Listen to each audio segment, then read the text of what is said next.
Unregulated militia being necessary to the security of a free state, the right of the people to keep and bear arms shall not be infringed. Welcome to another edition of Bearing Arms, Cam & Company. My name is Cam Edwards. Glad you're with me on the program today. Going to be talking with Phil Van Cleave of the Virginia Citizens Defense League here in just a moment or two. The Attorney General of Virginia, the Governor of Virginia, getting a reminder from the courts yesterday that the right of the people to keep and bear arms shall not be infringed. When a judge in Lynchburg Circuit Court smacked down the argument from the Attorney General that the universal background checks can resume in the state of Virginia. Background checks on the private transfer of firearms are required. That law has been enjoined for, I guess a little more than 6 months now. And the Democrats last session said, well, we figured out a way to do an end run around that injunction. And so they passed a law that they claimed addressed the judge's concern. It did not, as you will hear in our conversation with Phil Van Cleave. And yesterday the judge made it official. No, it does not address his concern. The injunction that he put in place last fall remains in place.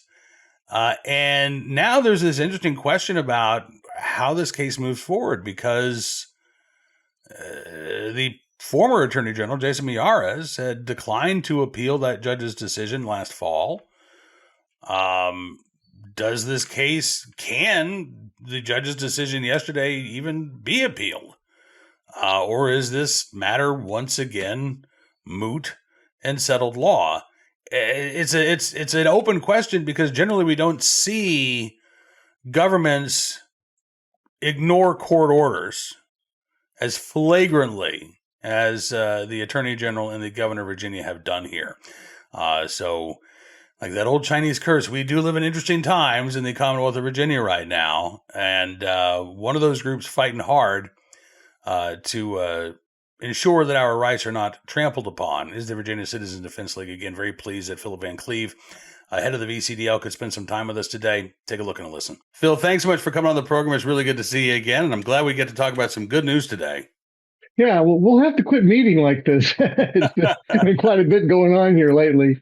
Yeah. A whole lot. And good stuff. Lot, right? We're up to how many Commonwealth attorneys now that have... Well, we're up to 14 right now. I got a 15th. I'm waiting for something more official to be put up. I know the position, but I don't want to just quote somebody sending me an email if possible. I'd rather, that particular Commonwealth attorney doesn't seem to have a website or something. It's kind of weird, but I'm working on that. So that would put us at 15. Others are just, I've been hearing from other people who've been talking to their Commonwealth attorney that, well, they don't want to make a public statement, but he told me that he has no interest in prosecuting this stuff. I am, and I don't know who the 15th is that you're working on. I'm not asking at that point, but, I know that I reached out to the Buckingham County Commonwealth attorney, Kemper Beasley, and he gave a statement to Bearing Arms. I'm hoping that he will release an official statement too, but because this is something I think that Commonwealth attorneys, regardless of what they're saying to their constituents, I think they do need to go on the record, quite frankly. Well, yeah. And forward me that article, because I think I missed that. I catch Bearing Arms. I may have missed that one somehow in all this craziness going on, because I would consider that good enough to put him on the list. He's publicly told Bearing Arms. It's not like he told some individual constituent. He's told a publication. Yeah. That's perfectly acceptable. We've got another one of those. I just said, okay, you're covered. You're in the public saying this in the press. So I just need somewhere to point so that people go, well, is this really true? Yeah. Okay. No problem. I will get that to you later today. But the reason why I asked you to come on the show today, and the reason why I'm wearing a Lynchburg Hillcats baseball cap, even though they're no longer the Hillcats, is in Lynchburg Circuit Court yesterday. VCDL, Gun Owners of America, getting a big win. And the background, in case folks aren't aware, there's an ongoing lawsuit. Well, it was kind of over and done with, right? I mean, this started back in 2020, but in 2025, Judge F. Patrick Yates said that Virginia's universal background check scheme, as it was being conducted, was unconstitutional because there were essentially separate rules for how adults 18 to 20 were being treated, and then how adults 21 and older were being treated. He granted a permanent injunction against enforcement of that universal background check law. The state legislature comes back. Democrats say, "All right, we're gonna fix this." And with the HB 1525, they thought they had fixed it.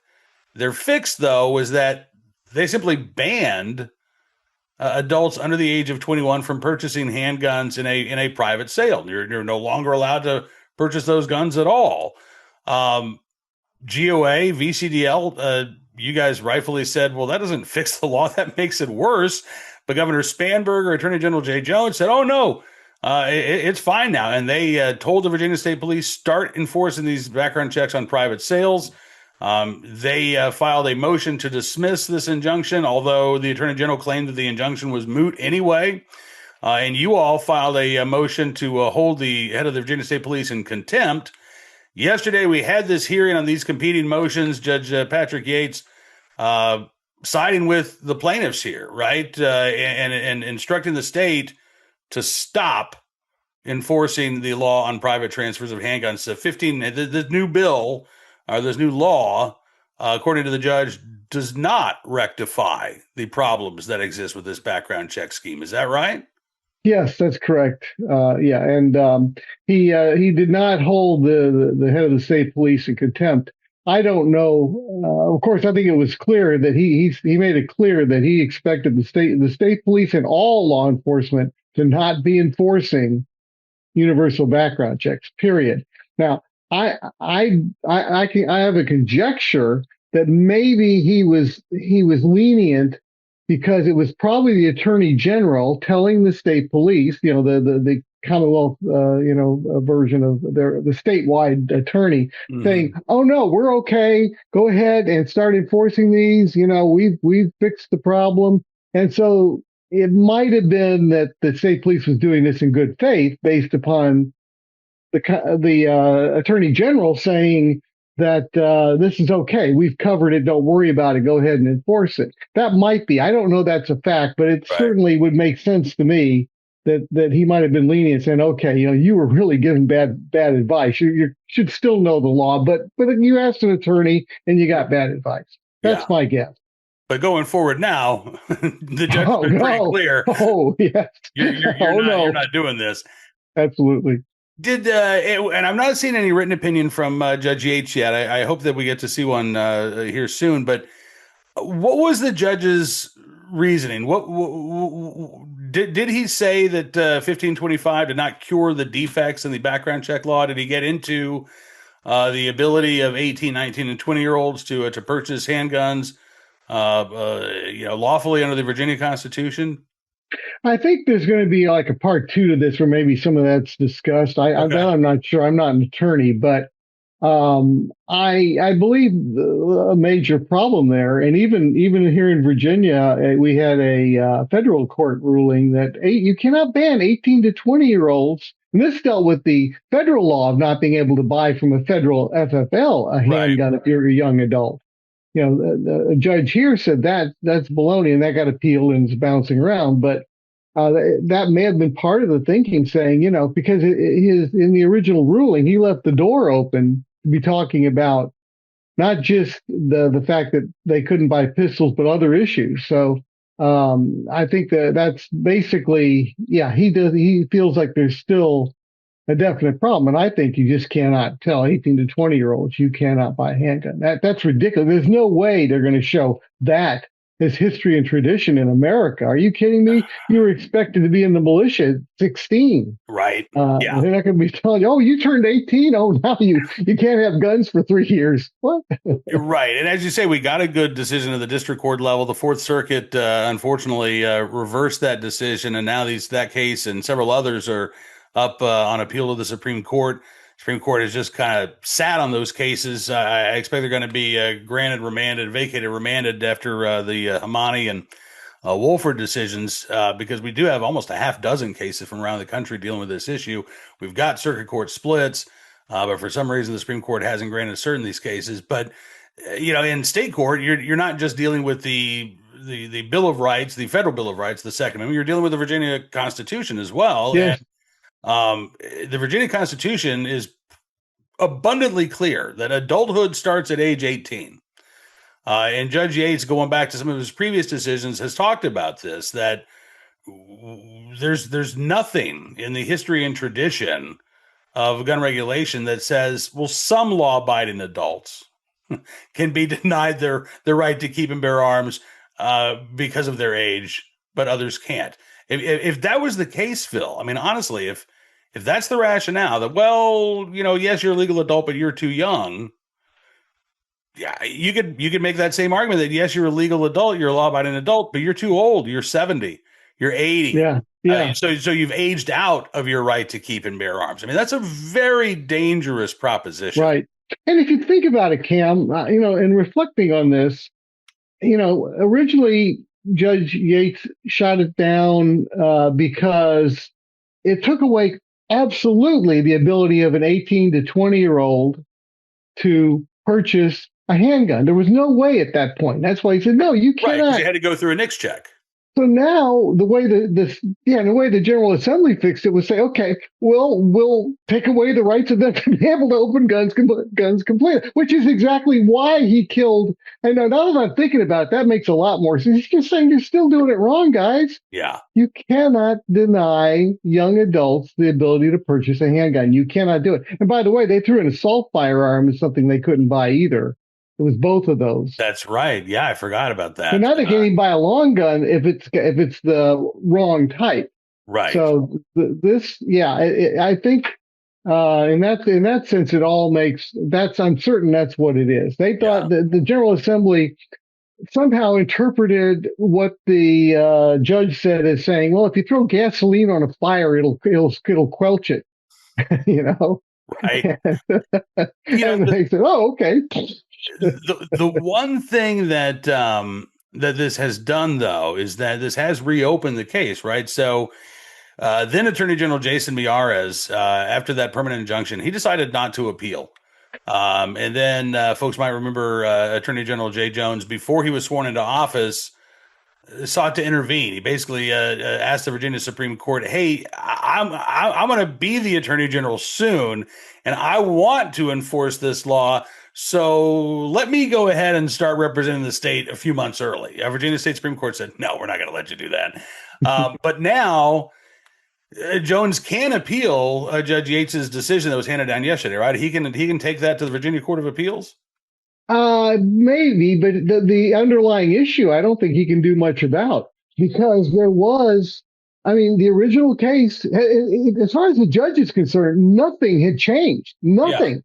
Yeah. He put that order in. It did not get appealed within the required time frame because, that again, Miyares chose not to do that. Right. And it's still in effect. The state police mistakenly thought that they could go ahead and enforce. Judge Yates said, nope, this is still in force. And so I think that's almost uncontestable.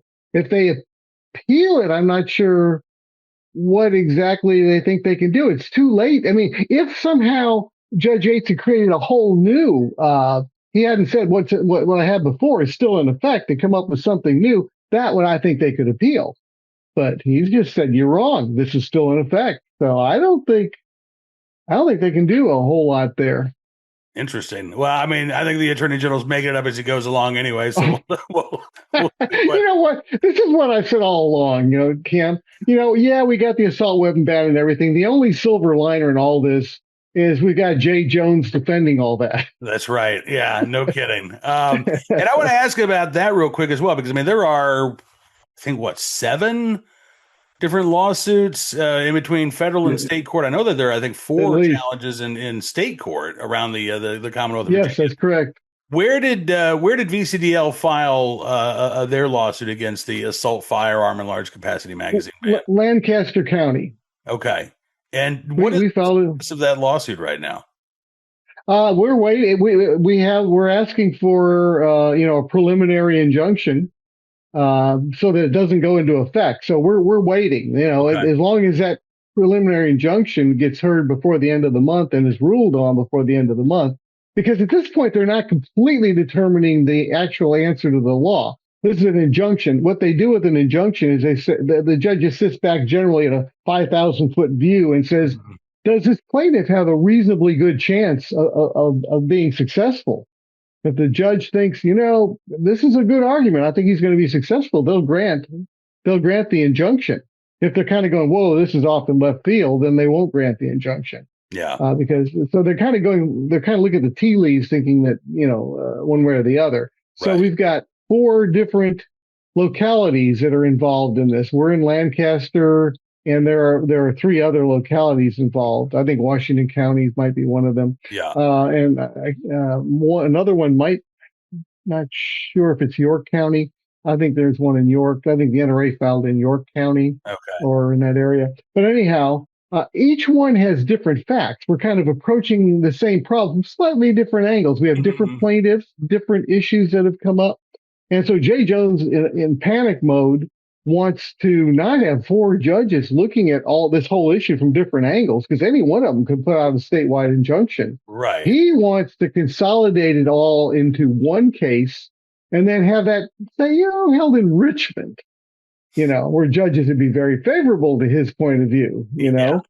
And so we're fighting that. What he did was he requested that the Virginia Supreme Court create a 3-judge panel, and that they decide what to do with this, pull it together and put it in one jurisdiction, and which jurisdiction, and so forth and so on. And we're filing against that, saying no, that's a horrible idea, because it's not the same lawsuit filed in 4 different places. It is different in each one, and every plaintiff in that case needs to be heard on their concerns overall, because this thing opened up a whole can of worms. Yes, indeed it did. Well, Phil, again, I appreciate everything that you're doing with the VCDL, and of course all of the work that VCDL volunteers are doing around the state of Virginia. I will, we've been talking about the importance of state organizations. Even if you don't live in the state of Virginia, you can join VCDL. You can be a part of the fight. You can help prevent these bad laws from coming to the state where you live. So if folks want to join, I see the sign behind you there, vcdl.org, right? That's the website? vcdl.org. You can join there. You can contribute to the fight. These lawsuits are expensive, but we've got to do them, and we need to win. And also, I'm hoping that Virginia will provide a blueprint, should this stuff end up in other states, of how to defeat it. How you can go about this. Everything from getting the equivalent of Commonwealth attorneys to stand up and say, this is unconstitutional, I'm not doing it. Yeah. That was major pushback. I tell you, that lit some fires in the Democrat part of the General Assembly. Yeah. We've seen, folks like Scott Survell, Garrett McGuire, some of these anti-gun politicians. I mean, they've just been losing their minds. And I know. Of course, I've been having fun with them. Scott Survell. I said in a tweet, an ex posting to him, I said, you're a very smart man. I met him. I do believe that. But I said, you don't seem to let that get in the way when it comes to supporting every harebrained gun control scheme out there. There you go. Well, Phil, again, please keep up the great work. I'm so glad you could join us on the program today. And look forward to having you here again in the future, because, as you said, there is a lot going on in Virginia right now. I'd love to have you back here in a couple of weeks. Anytime you want, Cam. Appreciate it. Phil Van Cleave joined us here on Bearing Arms, Cam and Company. My thanks to Phil, and again, thank you to the Gun Owners of America as well for their efforts in this case. And of course, all of these Second Amendment groups across the nation and in the state of Virginia, Virginia Shooting Sports Association, VCDL, who are litigating the ban on so-called assault firearms and large capacity magazines. These are just a couple of the gun control bills that were signed by Governor Abigail Spanberger. There are more laws that are set to come into effect on July the 1st that I think will be subject to legal challenges. HB 21, which is very similar to the public nuisance laws that are being challenged in places like New York and New Jersey, that basically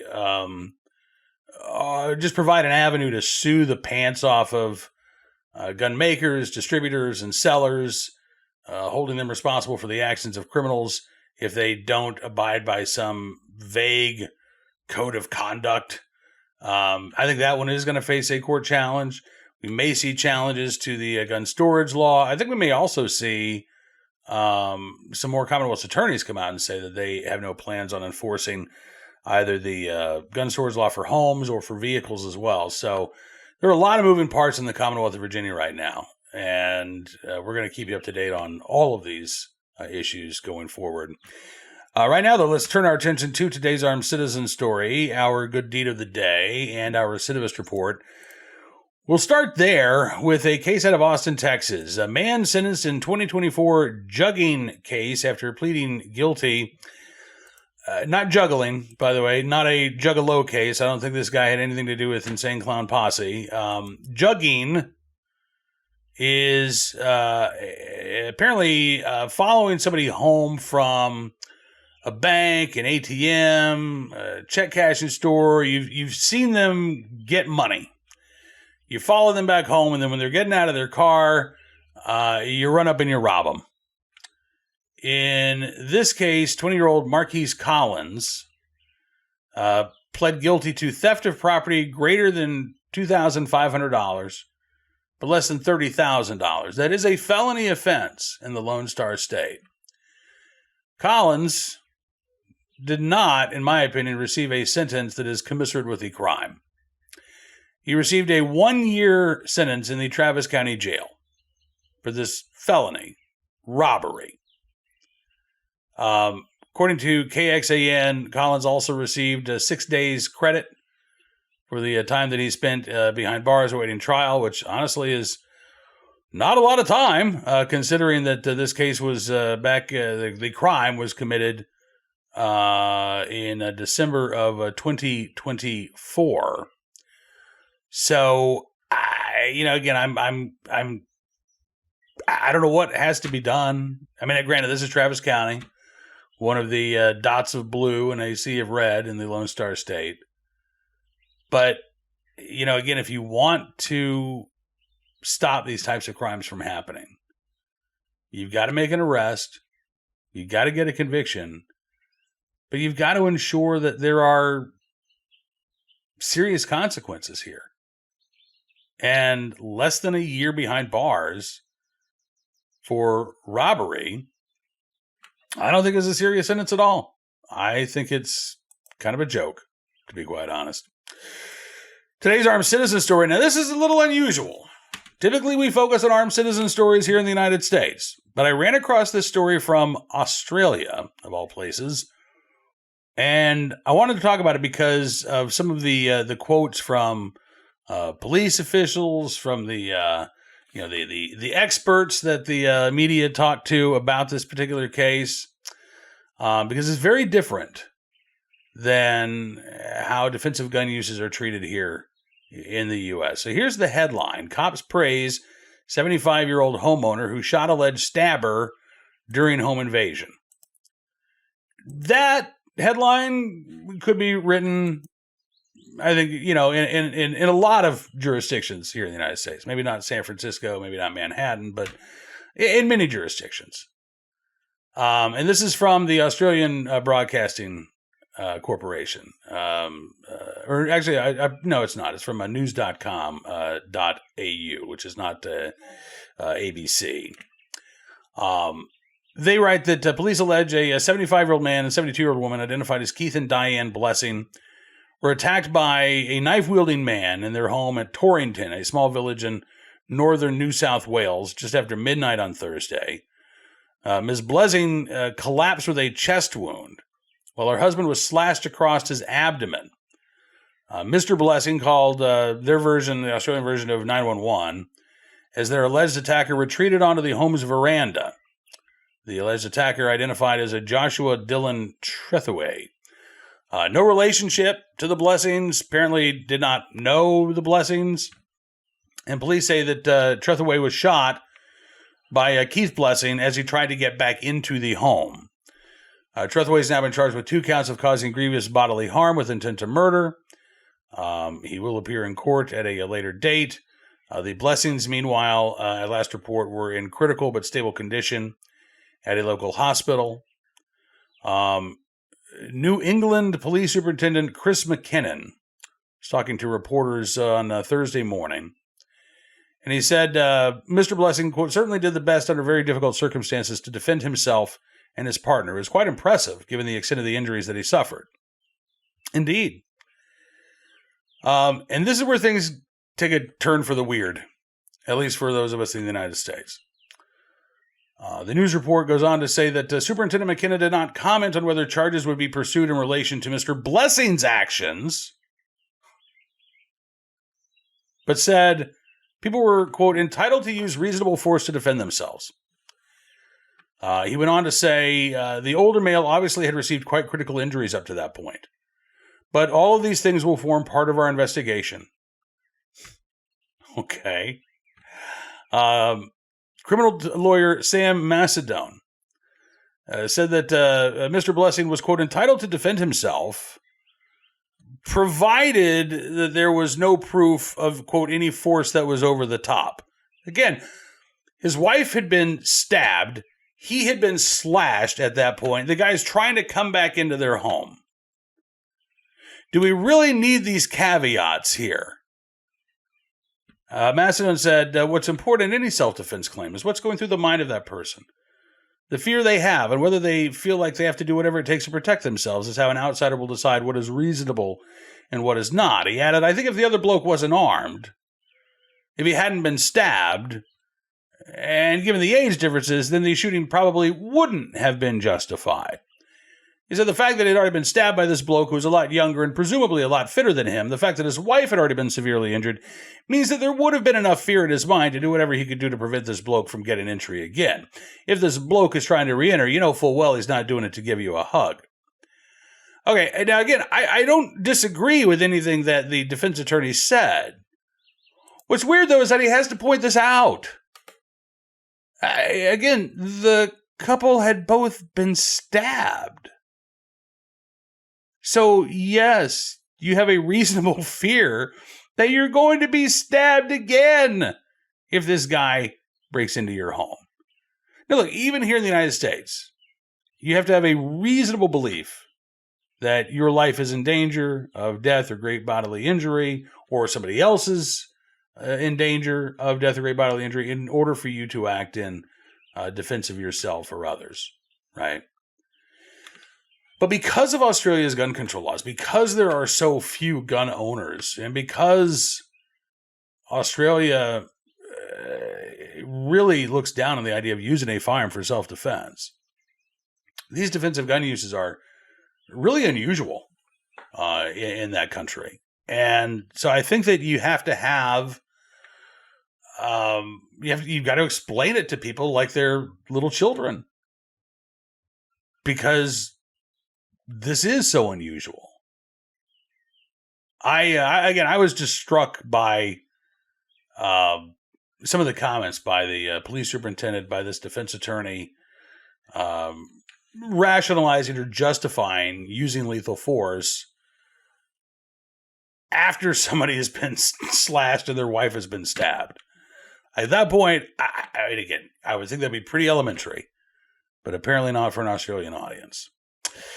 All right, on to today's good deed of the day, in the right place at the right time, willing and able to do the right thing. A follow-up on a story we first talked about.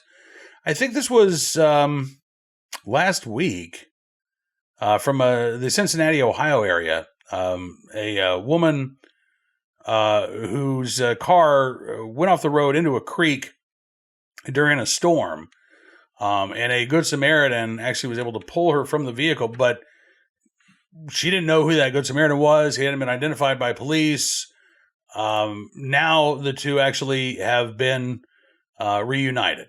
The headline from a Fox 19 in Cincinnati: woman finds Good Samaritan who rescued her from creek. That Good Samaritan is a man named Brian Biersdorfer. And he came forward after Fox 19 aired a story about Jacqueline Rhodes looking for the man who saved her. There were several viewers who sent emails into the TV station saying, hey, I know this guy. Biersdorfer said, I was overcome with emotion a little bit, tears of happiness and joy when he learned that she was okay. He said it was pouring rain the night of May 19th. He was on his way home. He stopped at a red light, and his dash cam showed Rhodes' car going past him and then off the road. He said, I saw a car come off the interstate, went straight into the ditch. He said other drivers kept going, but he pulled over. He ran towards the creek. Said he found a high point to stand on. He could look down and see the car in the ditch.